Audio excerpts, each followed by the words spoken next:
জয় শ্ৰীৰাম জয় শ্ৰীৰাম জয় শ্ৰীৰামক চিন্তি ফেপাই গেঠাই এক মোনা ভাত আৰু শাক লৈ আহি গলো মই পথাৰলৈ।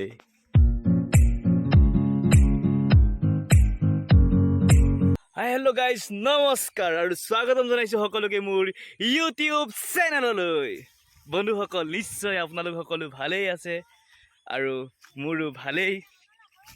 বন্ধু বান্ধৱীসকল, আপোনালোকক অনুৰোধ কৰিছোঁ, যোনে যোনে মোৰ চেনেলটো এতিয়াও ছাবস্ক্ৰাইব কৰা নাই, সকলোৱে যেন মোৰ চেনেলটো ছাবস্ক্ৰাইব কৰে, লাইক কমেণ্ট কৰে আৰু যিমান পাৰে শ্বেয়াৰ কৰিব, লগতে কাষতে থকা বেল আইকনটো বজাবলৈ কেতিয়াও নাপাহৰিব।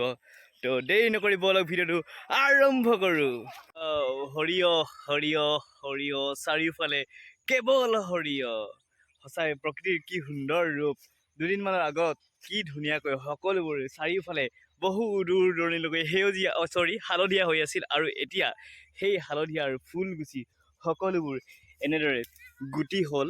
আৰু এই গুটিবোৰৰ পৰাই আমি যে খাওঁ মিঠাতেল, সেই মিঠাতেলবিলাক এই গুটিবিলাকেই চেপি চেপি ইয়াৰ পৰা তেল তৈয়াৰ কৰা হয়, আৰু সেই তেলেৰেই আমি চব্জি বনাই খাওঁ। তো বন্ধুসকল, এইটো একদম ফ্ৰেছ, ইয়াত কোনো ভেজাল নাই। এইটো বহুত ঔষধৰ কাৰণেও লাগে। এইটো এতিয়া চব গুটি ধৰিলে সেই আগত যিটো সুন্দৰ এটা ধুনীয়া মনোমোহা দৃশ্য আছিল হালধীয়াকৈ, সেইটো নোহোৱা হৈ গ'ল। সঁচাই ভাবিলে কি আচৰিত লাগে। প্ৰকৃতিৰ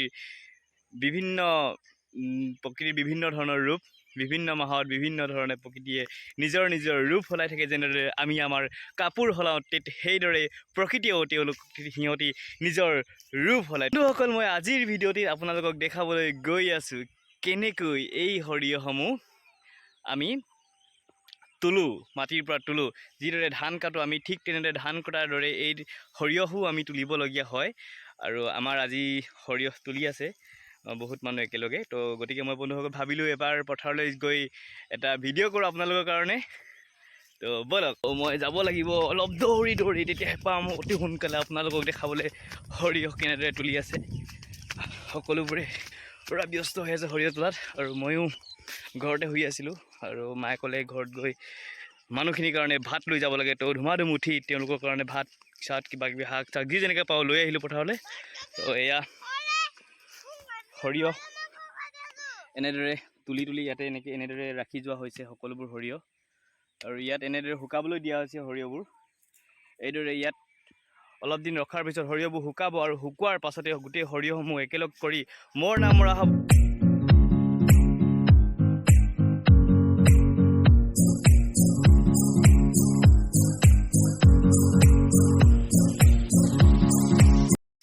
আমাৰ চুকা বৌ কি ধুনীয়াকৈ কিমান স্পীডৰ কাম কৰি আছে দেখিছেনে আমাৰ বৌ। সঁচাই কিন্তু আমাৰ এই ককাইদেৱে বহুত লাকৰ বলত আমাৰ এনেকুৱা বৌ এজনী পালে দেই, লখিমী বৌ এজনী।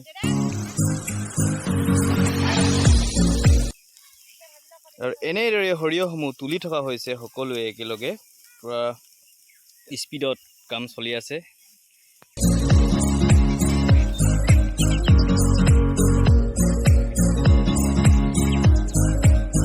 কাম কৰিব শিকিলি হাঁহিটো কিন্তু মজা দিছা।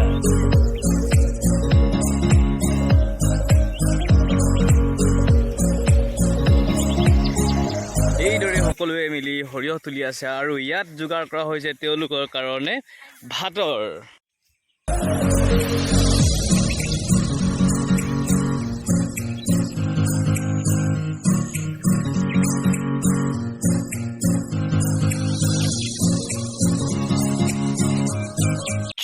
কি কৈছা তোমালোকে? কি বনাইছা? এইটো কি লাডু নেকি? আচ্ছা, চাওঁ লাডুটো চাওঁ কেনেকুৱা লাডু বনাইছা। বা মাটিৰ লাডু বনাই দিছা। এইটো কি খাবা নেকি? হ্যাঁ প্ৰীতম, খাবা? তো কেনেকৈ খাবা? খাই দেখুৱাই দিছোন মোক। আৰু নিৰ্মালি ক'ত? নিৰ্মালিটো চাওঁ এতিয়া। এইবোৰ নিৰ্মালি? বা বহুত ধুনীয়া ধুনীয়া নিৰ্মালি দেই। আৰু এইবোৰ কি? এইবোৰ ধান।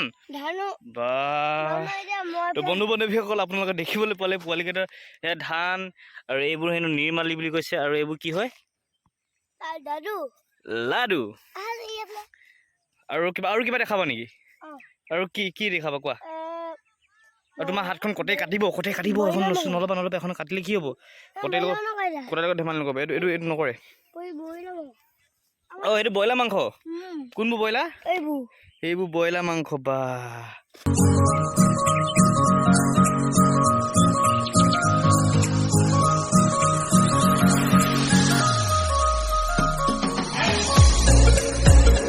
আৰু সৰিয়হৰ ওচৰতেই থকা আমাৰ ঘৰৰ ওচৰৰে হয় দাদা বাইদেউ তেওঁ শিক্ষকো হয় লগতে বাইদেৱে খুব ধুনীয়াকৈ এনেদৰে ইয়াত বাৰীখন পাতিছে ইয়াত সকলো ধৰণৰ শাক পাচলি আছে ইমান ধুনীয়াকৈ কবিবোৰ বান্ধিছে অলপো ৰাসায়নিক সাৰ প্ৰয়োগ নকৰাকৈ জৈৱিক সাৰৰ দ্বাৰা ইমান ধুনীয়া শাক হৈছে আৰু এইবিলাক ফ্ৰেঞ্চবিন লফা শাক ধনিয়া বিলাহী বেঙেনাকে আদি কৰি বিভিন্ন ধৰণৰ শাক লগাইছে ইয়াত কচু খেতিও কৰিছে এইটো ইফালে মই দেখাম আপোনালোকক অলপ পাছত আৰু এইফালে এইবোৰ এতিয়া এই গুটিবোৰ দেখিছে এইবোৰ লফা শাক হয় ইয়াৰ পাতবোৰ খাই শেষ হৈ গ'ল এতিয়া গুটি লাগিছে গুটিবিলাক তেওঁলোকে নেক্সট বছৰৰ কাৰণেও ৰাখিব বিক্ৰীও কৰিব পাৰিব লগতে এইবিলাক সকলো জেগাত আগতে আলু কৰিছিল আলু খান্দি হোৱাৰ পাছতেই আকৌ লগে লগে লগাই দিলে এইবোৰ শাক মুঠৰ ওপৰত মাটিডোখৰ এনেই পৰি থাকিব দিয়া নাই বহুত ভাল কামত ইউজ কৰি আছে পইচাও ইয়াৰ পৰা পাইছে 2 টকামান আৰু লগতে তেওঁলোকৰ জৈৱিক সাৰ প্ৰয়োগ কৰি যিবোৰ খাদ্য এইটো এটা বহুত স্বাস্থ্যৰ কাৰণে ভাল আজিকালিতো পোৱা নাযায় বজাৰত সকলোবোৰ ভেজাল গতিকে বন্ধুসকল এই দেখিছে ইমান ধুনীয়াকৈ শাৰী শাৰী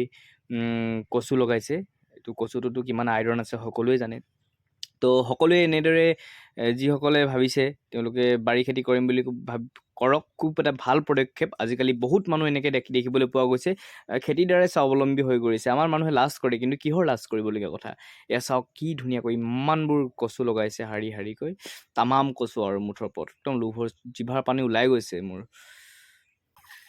পুৰা তুলি আছে ন বেয়া হ'ল মানে কোনখিনি এইখিনি অঁ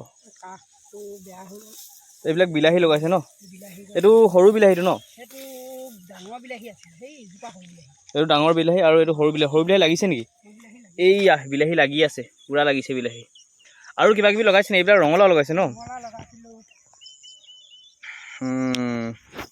এইবোৰ ৰঙালাও লগাইছে বা পুৰা বিভিন্ন ধৰণৰ শাক পাচলি খেতি কৰি বাইদেউ পুৰা ধনী হৈ গৈছে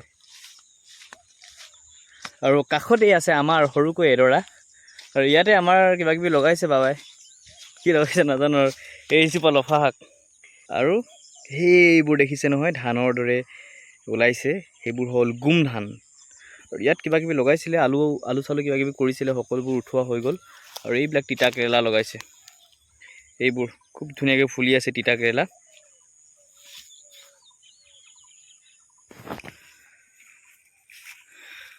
এইবোৰ বিলাহী আৰু এনেকৈ এইখিনি শাক এই ৰঙালাও চঙলাও আছে কিবা কিবি